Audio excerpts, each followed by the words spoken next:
Once upon a time, long ago and far away, on the edge of a great forest, there was a village.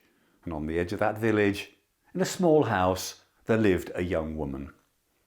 Her parents had died, leaving her with nothing but what nature had given her, which was a kind heart. Now, unfortunately, nature had not given her a face to match. And so it was with little beauty and less money. Not surprising, the young woman lived alone. Life in the village was hard, and not only for her. Indeed, one day she and the rest of the villagers went to the church. They were going for the funeral of the young woman's neighbour, the wife of the woodcutter. And that woodcutter's wife had also had a hard life. Our young woman had often heard the rows, the arguments as he came back late from the inn. She had often heard the rows with the villagers as they came to complain about the thieving ways of the two children, Hansel and Gretel, who always seemed to have things in their pockets which they had just found. Yes. And there, our young woman sat in the church, looking across the coffin at the family, the two children, Hansel and Gretel, looking around, probably to see what they could steal next. And she saw, sitting next to them, the woodcutter, who she saw was looking at her. And so it was no surprise to the young woman when, a few evenings later, there was a knock at the door. The woodcutter, who said, "Well, I've brought you no flowers, but a business deal. Now listen, we need help, what with cooking, the cleaning of the house, looking after the children. And I reckon you could do with some help here as well. So what do you say? The two of us make a new beginning?" The young woman, she looked back at him and said, "A new beginning. A new beginning really means an end to the old ways. No? What about it? The old ways of your drinking. The old ways of the children's thieving. The woodcutter, once more he looked. He weighed up her words. And at last he nodded. "Very well. A new beginning it shall be." And the woodcutter, he made the promises which a man finds easy to make. But the young woman, listening to the woodcutter, why, she had heard promises before, and she too looked and weighed up what she heard. And at last she nodded. "Very well. Very well, we'll give it a try, those new beginnings." And give it a try they did. She moved in, and try hard they both did. For her it was easier. For remember, nature had given her a kind heart.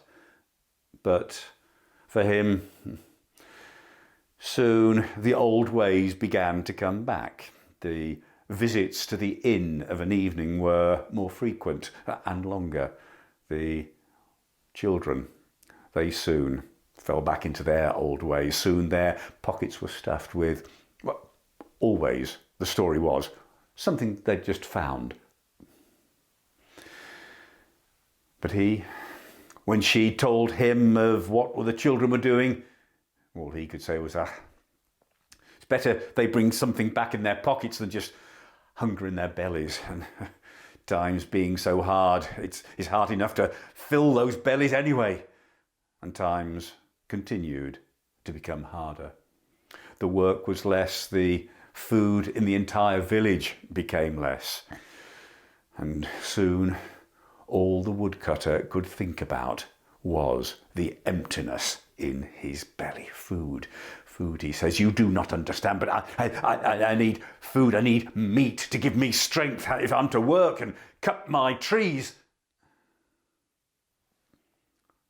One night, as they lay in bed, and he was saying the same again and again and again, and when she said, what else can we do? There is nothing but patience.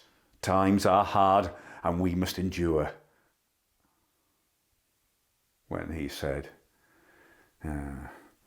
times are hard, but desperate times call for desperate measures. There's always a way. The 4 mouths, we can make that 2. The little we have is better, and a chance to eat meat again.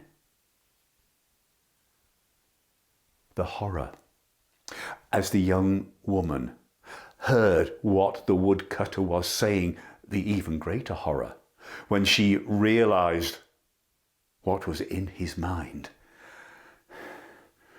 With tears in her eyes, she begged and begged and begged that he harm his children, not at all. At least, she said, if you're determined to bring us down to just 2 mouths, at least just lose the children in the forest. Perhaps nature will look after them. Perhaps they will come home somehow. And at last, he gave his word not to lift his axe against his own children. But the next morning when she rose before he was awake and went down to the stream to fetch the pail of water, which was all the breakfast she could give them, why then, she lifted from the bed of the stream small white stones, and she filled her pockets with as many as she could. And when later that morning the 4 of them went into the forest, deeper and deeper, when the others were not watching, she took a stone out of her pocket and dropped it behind her, the way there would be a trail left for her to follow. Deep in the forest, when he had made a fire, Hansel, Gretel, stay there, be back before night. And he and she walked on, and again she made him promise on his heart not to harm the children. When he'd given his word, she turned. There may be no food at home to cook, but at least there's a house to clean. I'll go back and do that now. And so it was. She turned and followed that trail of stones, the trail which took her out of the forest and back to the home. She took her few belongings. She bundled them together in a cloth and tied that cloth on the end of a stick and sat down to write the letter. I hope and pray the children come back home.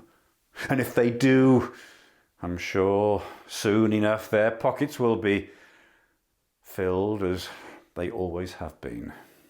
And I'm sure somehow the 3 of you will come up with a new story to explain what has happened. But for me, I can no longer go on with these old ways. For me, it is an end. And then she took that stick with her bundle of belongings, put it over her shoulder. She opened the door and stepped out and walked down the road, ready at last for a new beginning for the rest of her life.